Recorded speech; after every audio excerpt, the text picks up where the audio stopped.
Informed Choices for Families. This sets out your right to comprehensive, evidence-based and unbiased information about all the choices you can make for your child.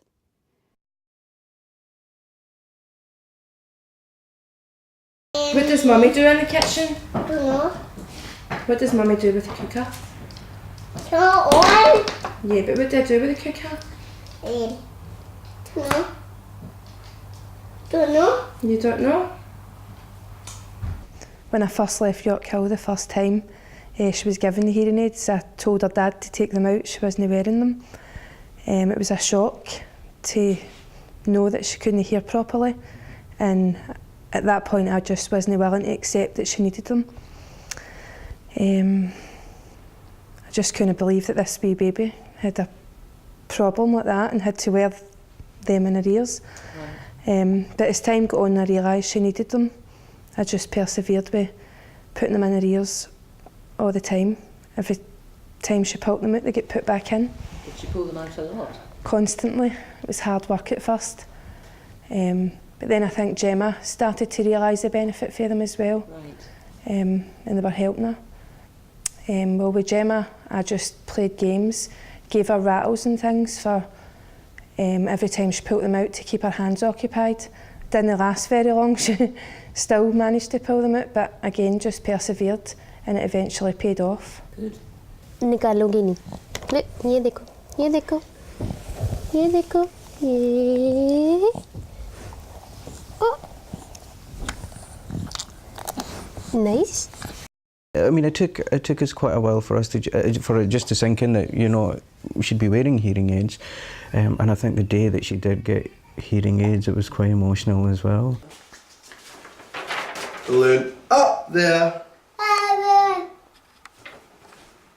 How did you find the hearing aids to begin with? Don't really think they've ever made much of a difference. Well, do you mean for keeping them in? Putting them in and stuff. It was a bit of a nightmare. So He just rips them out, but he's fine now. He keeps them in. He's brilliant, mate. Bothered. He likes them, and now you took him out when he was going in the bath the other night. And He does. He likes them in now. He asked me to put them in now, which is weird because we didn't put them in for a while because we just thought they weren't doing anything. So we didn't have them in for a while, but then I started putting it in again, and he actually wants it in.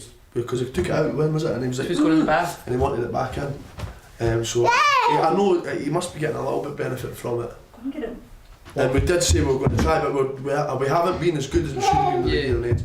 Yeah, but we should have been a lot harder with it because he hasn't much hassle with it now that he's older. Whereas he used to be, but he just kind of persevered. 1. Christina. That one. 1 space. 1 space. Into there. Well done. Uncertainty at the time because, you know, it's, well, our 2 sisters sort of thing, with they both having their hearing there. You know, it's just not knowing what happens next, what do we do sort of thing. And the first thing was that they spoke about was hearing aids. Once all the tests had been done and it was confirmed she was profoundly deaf in both ears, it was hearing aids. And what were your feelings about when using hearing aids? We were fine, you know, it was just what was going to be best for Christina. Best for Christina at the end of the day, you know, and it was sort of just took it from there, you know. We got all the support that we needed through different services, and it was daunting at first because we were just sort of wondering how it would affect our sort of future with the hearing aids, you know, because she was just born sort of thing, she was that tiny sort of thing, you know. Was it 3-4 months? 3-4 months she got them. And she was fine, they were gone and no problem, but And when she she used got them. to find her ears, Come 8 months it month. was, that when she found, oh, there's my ears, right, they're kept on never taking in. it. Never in, but it was a constant battle with her, you know. But before that, they were fine with her, you know. She kept them in, no problem, and which we were surprised at first. But as I said, until she found out, you know. Her ears.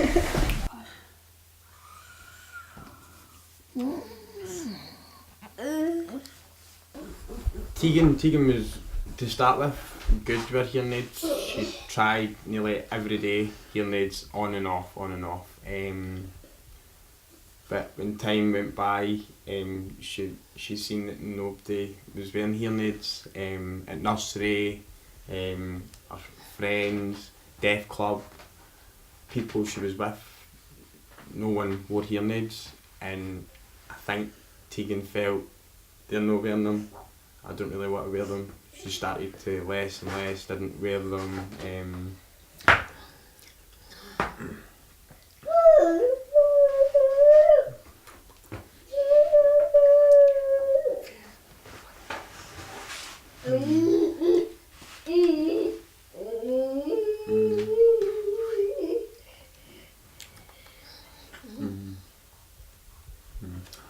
Still think because she's never seen no one.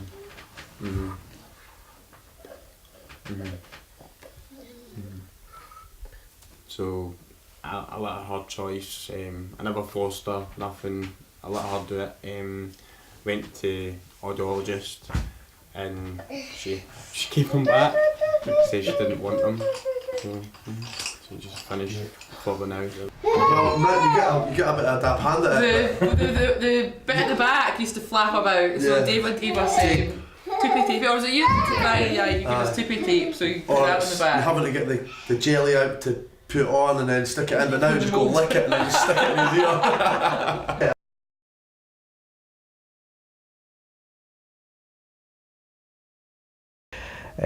But when it comes to, say, something like a cochlear implant, that's something that they just have no concept of. So for them to understand that, you know, she might have an operation, they might get, you know, something put in on top of her cochlear nerve, it's just, oh, no, you don't go down that route, you know. It's just too big a thing to have for such a small child.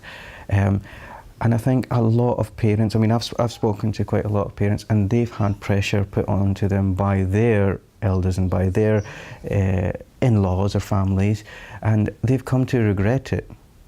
About 9 people I've spoken to, and they've all regretted it because they said that when the children came to about 5 or 6 years of age, and then they decided that, you know, it was time to have a cochlear implant, it was really too late.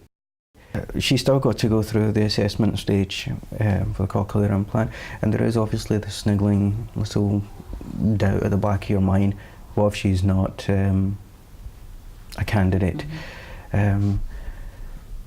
How will she communicate then? Will we have to go down the sign language route? I mean, at the moment, I haven't really considered that. I would just give it time to come to terms. If you've just found out, give it time to come to terms with it. And do a lot of research into what you want to do. We've done loads of research. And if you're not happy with the opinion you've got, get a second opinion, because it'll put your mind at rest massively. It'll put your mind at rest so much. And just speaking to other parents, I think, that are going through or especially what you go through. Like, we went to an NDCS weekend, that helped us loads. It was brilliant. It did. But we'd already done loads of research before that and got a second opinion and then went and met parents. But really the best thing I think you can do is just speak to parents. That's the best people that you can speak to just see what they're going through. Because you don't always need a second opinion. We just done it for peace of mind for us. Just research I would say, and just get as much information as you can from all over NDCS, NHS. Just try and source as much information, then it can put your mind at rest, and then you'll be happier with your choice that you make. Because it's been a really hard choice for us to make. We're still fighting about it. About a couple of weeks ago. When was the last time we were at Kilmarnock? Yeah. The big blazing row, because she wanted 2 implants, I wanted 1, and I was Stonewall 1 since the beginning, and we had the big blazing row because Kilmarnock was like 2, and I was like, no way. So I mean, it's still hard to decide, even though you've done all that research. It's just a hard choice but it's because you've got to make it for your son rather it's than not a for short term thing, it's a thing that's going to be for the rest of his life. So if it was a choice for you yourself, then it's easy because it's for you. But if it's for your son and you don't know what's best for him, then it makes it 10 times harder. But now we know what we're doing. It's 1. It's Stonewall 1. There's no budget. And how did you find about how was the process of going for the cochlear implant? How did you find all that? You know, it was cochlear implant was like quite daunting at first, you know, because we were like, oh, what's that sort of thing, you know, and all this terminology. But it was made simple through speaking to different people, and we actually got the chance to meet a family who been through the exact same thing, and everything was just made clearer as it went, and it was really, the more we spoke about it, was the best option for Christina, and as it's proved, that's what, 5 months now since she's had her cochlear implants, and everything was just great. She's hearing sounds that we never thought she would ever be able to hear.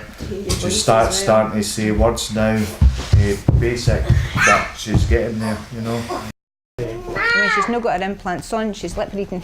You see that a lot with her, that she's watching her lips as well. Very good. You're not getting away with anything there? No. Is it like at bedtime and that, if you say love you to her, she'll say love you back, and that's without her implants on. That's fantastic, She understands, don't you?